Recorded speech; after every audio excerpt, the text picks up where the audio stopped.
Wir haben es Mittag den nächsten Tag. Wir wurden ja gestern auch schon wieder von einem Gewitter überrascht. Mitten in der Nacht. Jetzt sieht es aber um 2 Uhr sieht es jetzt schon nicht mehr so gut aus. So früh, glaube ich, hat sich noch nie was aufgebraut. Es donnert auch schon. Die Luft wirkt mega aufgeladen schon. Es ist super schwül. Und es bauschen sich schon riesige Gewitterfronten auf. Und wir haben schon wieder ein bisschen Angst vor der Nacht. Wir haben auch gestern wieder einen extrem nahen Blitzeinschlag gehabt. Ja, mal schauen. Wir brauchen einfach mal Wind. Das baut sich einfach nur auf, weil wir die ganze Zeit so wenig Wind haben oder gar keinen Wind. Immer wenn wir mal ein bisschen eine gescheite Brise hatten, dann ist es gar nicht so weit gekommen.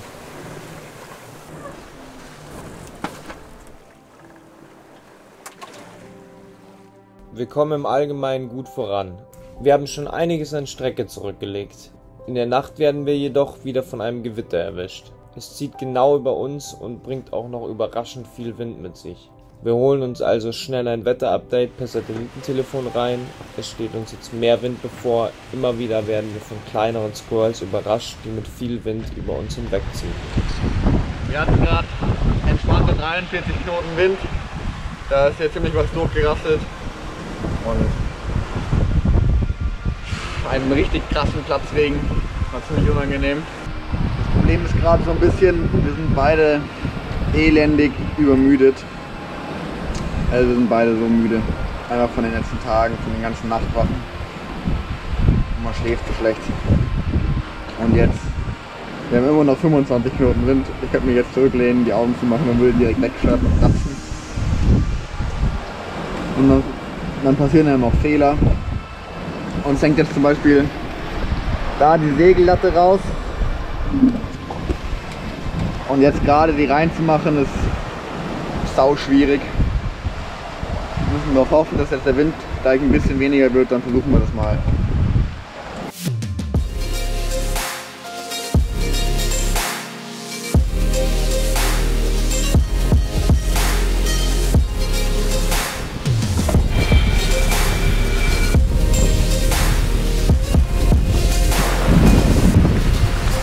Ich will einfach nur schlafen.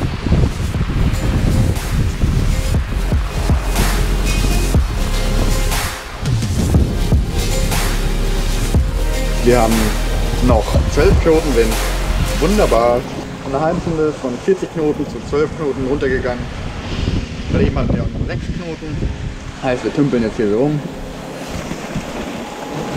Und es ist soweit. Der letzte Waifu-Drink. Es ist jetzt leer. Wir haben nichts mehr an Bord. Ich habe mich davon echt so ernährt. Und jetzt ist es soweit, es ist leer. Schade.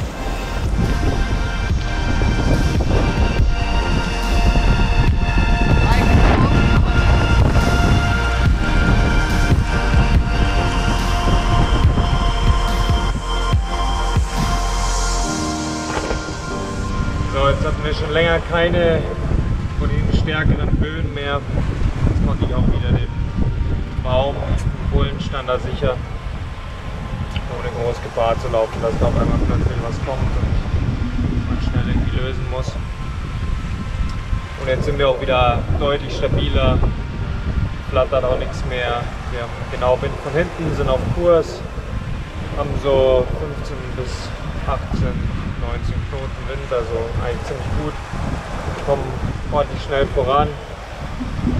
Wenn es jetzt noch ein bisschen aufklart, dann wäre das schon wieder ganz angenehm.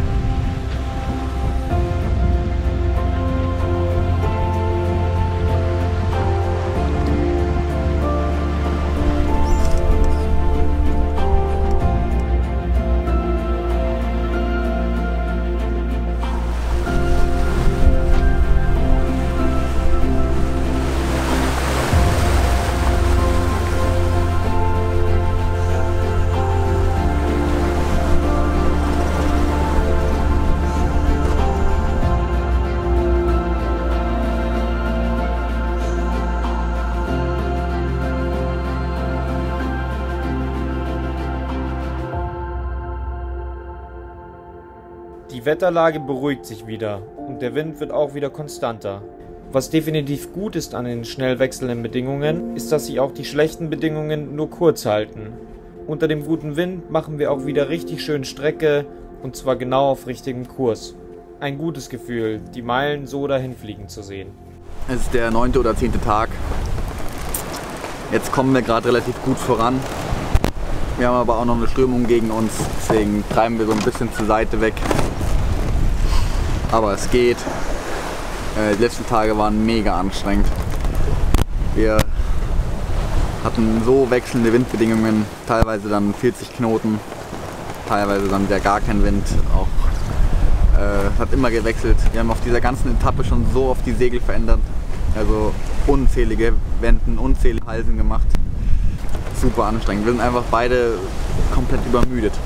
Zu zweit ist das schon eine harte Nummer. Das ist mit Abstand die schwierigste Überfahrt, die wir bis jetzt gemacht haben. Einfach weil es so abwechslungsreiches Wetter ist. Und das sehr fordernd ist. Wir sind beide ziemlich heiß drauf aufs Ankommen. Das kann man mal sagen. Essen ist auch zart. Wir haben natürlich nichts Frisches mehr. Hatten wir auf Las Pedas schon fast nicht mehr. Und wir ernähren uns noch mal von Dosen, Nudeln, Reis und das drückt die Laune auch ein bisschen, muss ich sagen. Gutes Essen, da freut man sich dann wieder drauf. In so einen Apfel reinbeißen, das wäre was Feines. Fürs Fischen fehlt uns gerade tatsächlich die Energie und die Motivation. Wir sind einfach froh, wenn wir uns mal ruhig hinlegen können und ein bisschen Schlaf finden.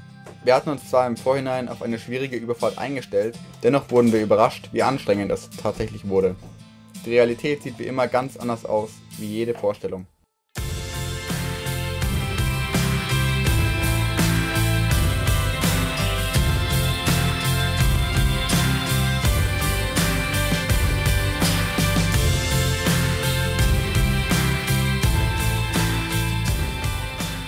Da wir nur noch so 10 Knoten Wind haben, haben wir mal wieder die Bohrer raufgeschmissen heute Morgen. Und die beschert uns gerade ziemlich angenehmes Segeln. Wir sind ziemlich ruhig, können hier beide entspannt ein Buch lesen und sind trotzdem super fix. Wir freuen uns auch schon extrem aufs Ankommen. Wir sind echt ziemlich erschöpft schon. Diese langen Nachtschichten machen einem ziemlich zu schaffen. Man schläft einfach wenig. Noch 5 Tage ungefähr, dann haben wir es. Wir liegen ruhig im Wasser und machen trotzdem eine gute Geschwindigkeit. Es ist einfach schön zu sehen, wie dieses Segel das Boot beruhigt und überhaupt nicht zerrt. Wir nutzen jedes bisschen Wind aus und segeln unserem Ziel entgegen. Mexiko.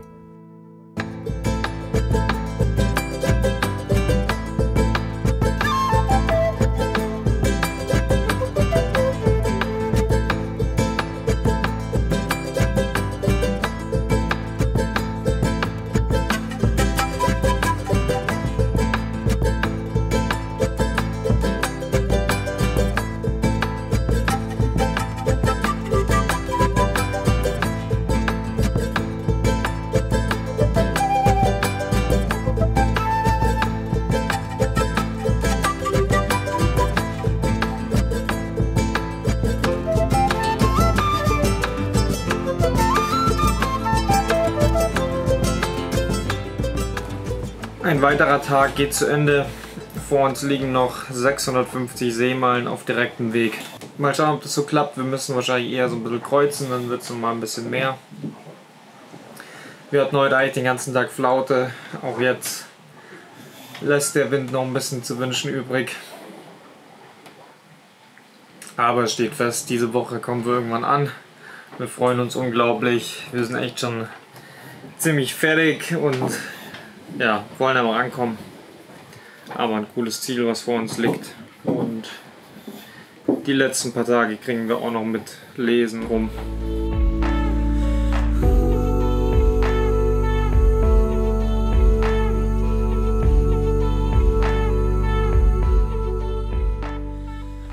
Mittlerweile haben wir uns ein neues Wachsystem überlegt. Es geht 3 Stunden, 4 Stunden, 3 Stunden und dann zum Morgen hin ca. 2 Stunden. Dann ist die Sonne eh schon oben und wir liegen beide wieder im Cockpit und lesen. Wir haben auf dieser Überfahrt alle Bücher an Bord durchgelesen. Wirklich nichts ist übrig geblieben. In all den Flauten und ruhigen Momenten ist das mit Abstand die beste Methode, um Zeit rumzukriegen und sich gleichzeitig auch irgendwie auszuruhen.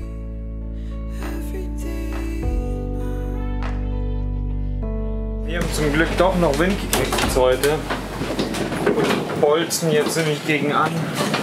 Aber sind super nah an der Küste und sehen endlich mal wieder was von der Küste und es sieht mega schön aus. Und Tim wendet gerade. Wir müssen trotzdem noch kreuzen, aber sind ziemlich schnell und machen wir gerade ganz gut Strecke. Es muss halt mal bleiben, der Wind. Aber dafür bietet die Küste gerade eine wirklich coole Kulisse und man hat die ganze Zeit was zum Schauen.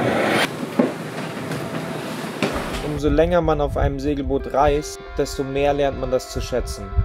Es ist eine unglaublich natürliche Art zu reisen. Man fühlt sich nicht wie ein Tourist, da man eigentlich auf nichts angewiesen ist und sozusagen richtig in einer Umgebung lebt. Nur steht dieses Zuhause halt immer woanders und manchmal bewegt es sich in Wind und Welle, aber mit der besten Aussicht der Welt, dem offenen Meer. Fahrtensegeln kann anstrengend sein und lange Etappen sind immer erschöpfend. Aber genau das ist, was die Ziele und das Ankommen immer wieder so besonders macht. Man ist erleichtert, euphorisiert und begeistert, weil man wieder einen großen Step geschafft hat. Auf der Karte und auch irgendwo im Leben. Man hat neue Erfahrungen gesammelt, viele gute, aber auch immer schlechte. Vielleicht auch beängstigende. Aber egal welche, sie sind immer bereichernd und wie man so schön sagt, die Erfahrung wert.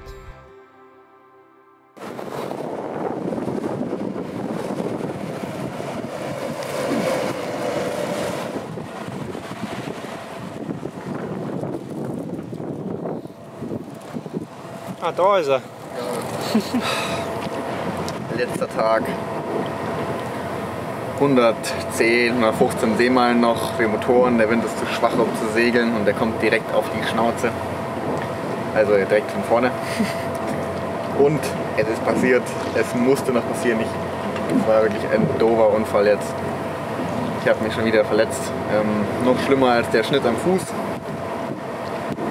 Ich bin mit den Zehen so an irgendwas vorne hängen geblieben, dass ich nach vorne gelaufen bin und habe mir wundervollerweise meine Zehen verlängert. Also ich habe wirklich diesen Raum zwischen den Zehen habe ich richtig aufgerissen. Kann man ja auch nicht nähen, oder ich kann es nicht nähen, wir können das nicht nähen. Deswegen muss das morgen zum Doktor. Sieht jetzt so aus. Verdammt ärgerlich. Ja, morgen ins Krankenhaus.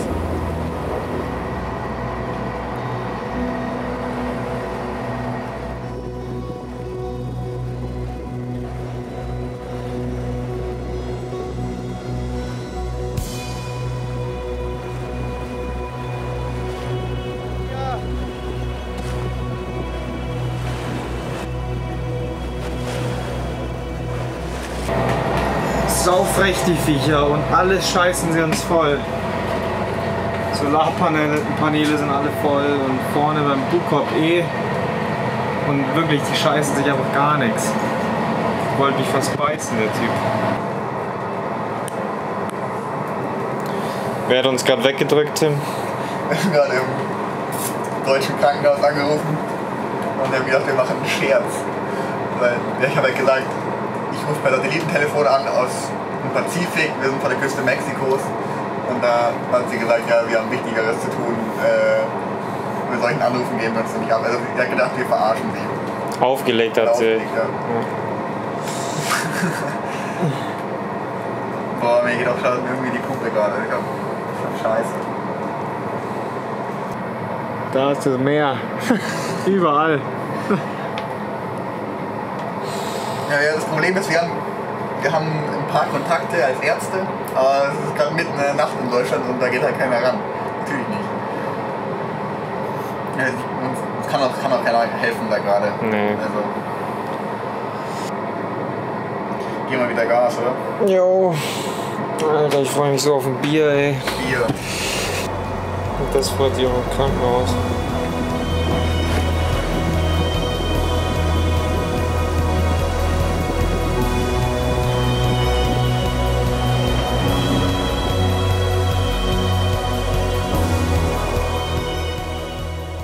So eine Verletzung hätte es jetzt nicht mehr gebraucht. Aber wir sind froh, dass es jetzt am Ende passiert ist. Man möchte sich nicht vorstellen, wie so etwas ist, wenn man noch mehrere Tage auf See festhängt.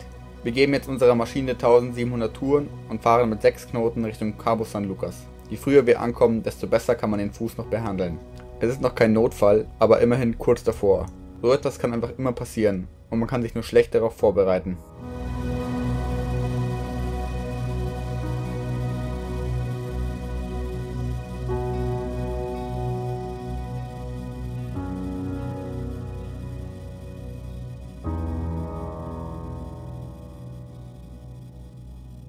Heute gibt es Tacos noch auf dem Boot, weil Tim noch ziemlich durch ist von seiner OP an Gurten. Wir können es kaum glauben. Die Zeit auf See fühlt sich wie eine Ewigkeit an und auch eine riesige Strecke liegt hinter uns und das merkt man auch. Gestartet im tropischen Regenwald von Panama offenbart sich uns hier eine nahezu wüstenähnliche Umgebung. Die Luft ist trocken und das Land karg und auf eine ganz andere Weise extrem beeindruckend. Schon beim Einlaufen in Cabo San Lucas, dem Las Vegas von Mexiko, ist uns eine Riesenlast von den Schultern gefallen. Der Blick auf die beeindruckende Felsküste fesselt uns und bestätigt unsere großen Erwartungen an Mexiko. Wir hoffen uns in der nächsten Zeit wieder unserer großen Leidenschaft, dem Freediven, widmen zu können. Die Sea of Cortez, wie man diesen Teil von Mexiko nennt, bietet eine unglaublich große Biodiversität unter Wasser und gehört ohne Frage zu einem der Highlights auf der Welt, was die Unterwasserwelt angeht. Zunächst aber erstmal ausruhen von der langen Etappe und der frisch genähten Wunde auch etwas Zeit geben. Wenn du genauso gespannt bist auf die Unterwasserwelt wie wir, dann abonniere doch unseren Kanal und segle mit uns durch den Golf von Kalifornien. Wenn du uns auf unserer Reise unterstützen willst, findest du dazu alle Links unten in der Videobeschreibung und für die aktuellsten Infos schau doch mal bei unserem Instagram-Channel vorbei. Wir sehen uns im nächsten Video.